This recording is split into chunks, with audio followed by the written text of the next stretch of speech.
Hey guys, it's me, the reader. And before we continue with the story, I just want to thank some of you guys for pointing out my pronunciation mistakes, par- particularly on the main character's name. For those who still don't know, his name is pronounced as Uva instead of Ove. So that's kind of an embarrassment on my part. But thank you guys for bearing with me and thank you guys for pointing that out. Um, we should continue, shall we? Chapter 36. A Man Called Uva and a Whiskey. It is difficult to admit that one is wrong, particularly when one has been wrong for a very long time. Sonia used to say that Uva had only admitted he was wrong on one occasion in all the years they had been married, and that was in the early 1980s after he'd agreed with her about something that later turned out to be incorrect. Uva himself maintained that this was a lie, a damn lie. By definition, he had only admitted that she was wrong, not that he was. Loving someone is like moving into a house, Sonia used to say. At first, you fall in love with all the new things, amazed every morning that all this belongs to you, as if fearing that someone would suddenly come rushing in through the door to explain that a terrible mistake had been made. You weren't actually supposed to live in a wonderful place like this. Then, over the years, the walls became weathered, the wood splinters here and there, and you start to love that house not so much because of all its perfection, but rather for its imperfections.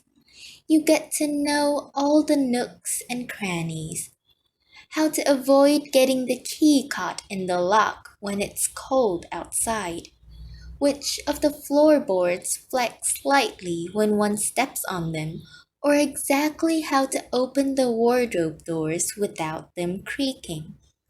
These are the little secrets that make it your home. Uva, of course, suspected that he represented the wardrobe door in the example, and from time to time he heard Sonia muttering that sometimes I wonder if there's anything to be done when the whole foundations are wonky from the very start. When she was angry with him, he knew very well what she was driving at.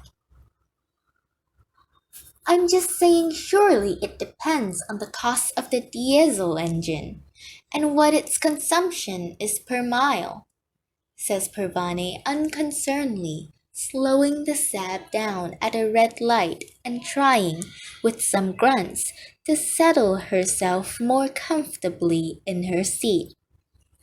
Uva looks at her with boundless disappointment, as if she really hasn't listened to anything he said. He's made the effort to educate this pregnant woman in the fundamentals of owning a car. He's explained that one has to change one's car every 3 years to avoid losing money. He has painstakingly run through what all people who know anything are well aware of, namely that one has to drive at least 12,000 miles per year to save any money by opting for a diesel rather than a gas engine. And what does she do?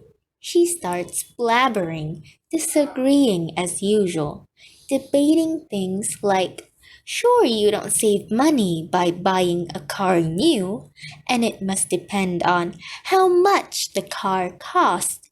And when she says, why? Because, says Uwe. Right, says Pervane.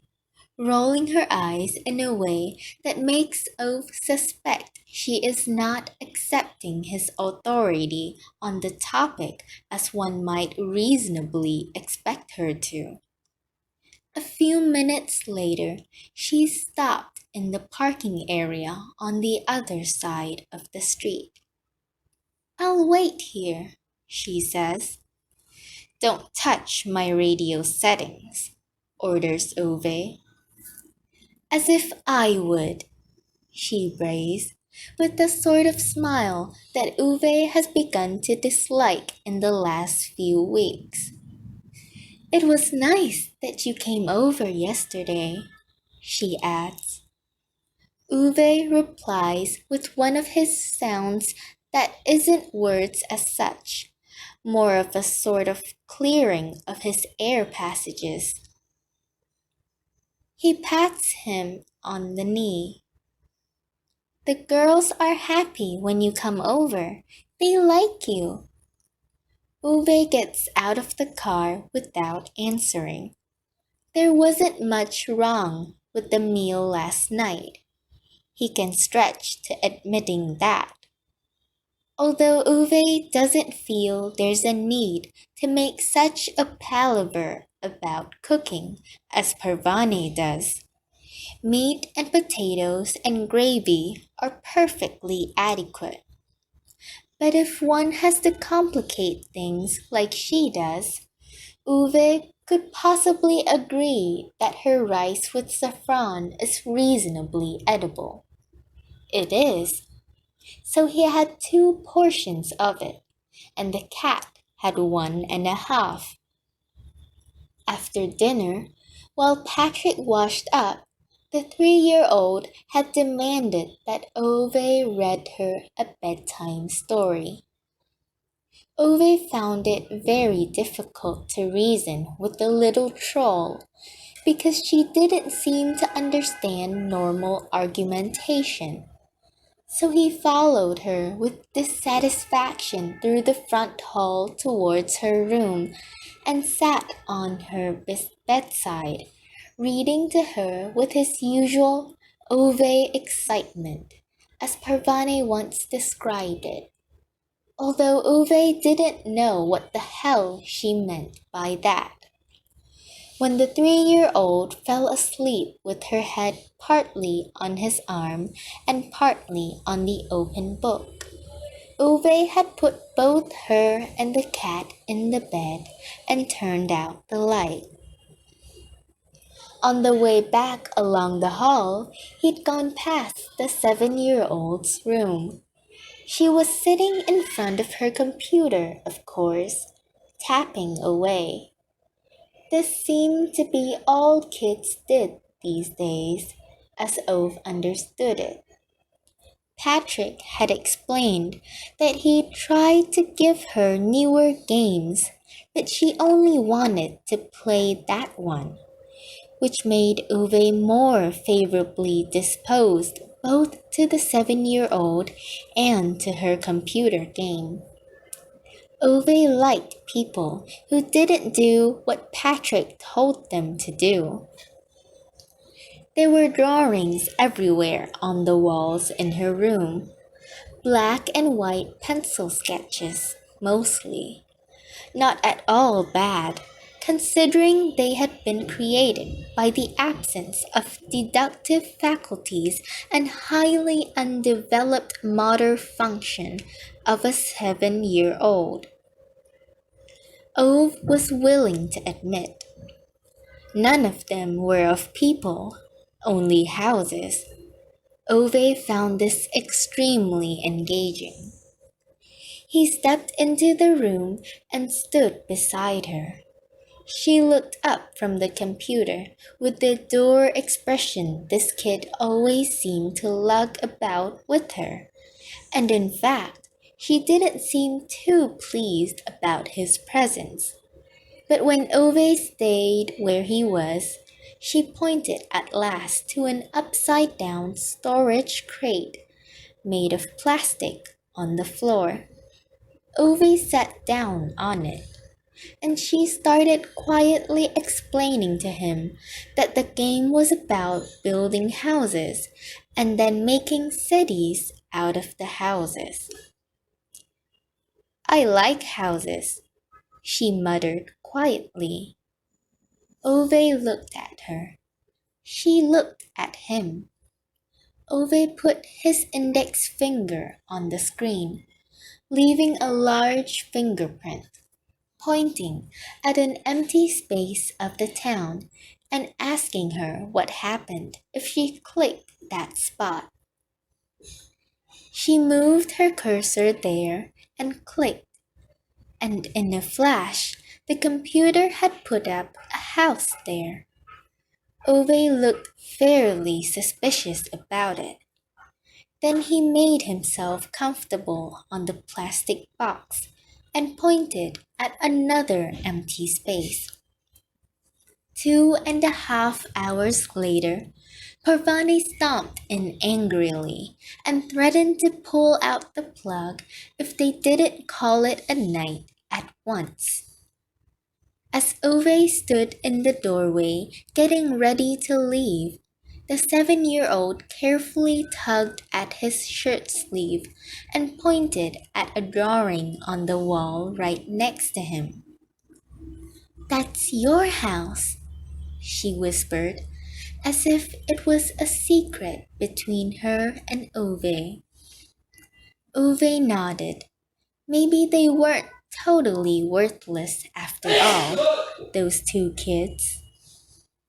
He leaves Parvani in the parking area, crosses the street, opens the glass door, and steps in. The cafe is empty. The fan heater overhead coughs as if it's full of cigar smoke. Amel stands behind the counter in a stained shirt, wiping glasses with a white towel. His stocky body has sunk into itself, as if at the end of a very long breath. His face bears that combination of deep sorrow and inconsolable anger, which only men of his generation and from his part of the world seem capable of mastering.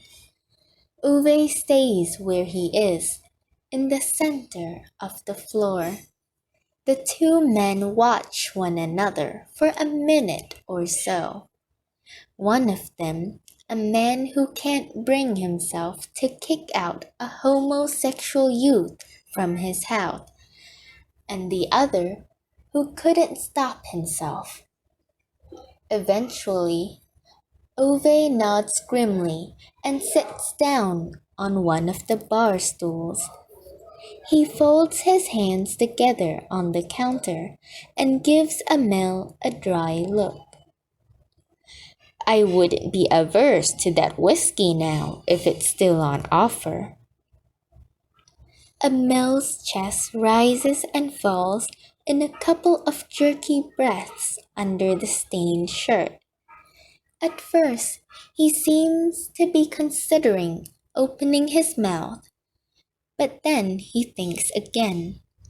In silence, he finishes wiping his glasses, folds up the towel, and puts it next to the espresso machine, disappears into the kitchen without a word, comes back with 2 glasses and a bottle, the letters on the label illegible to Ove, puts these down on the counter between them.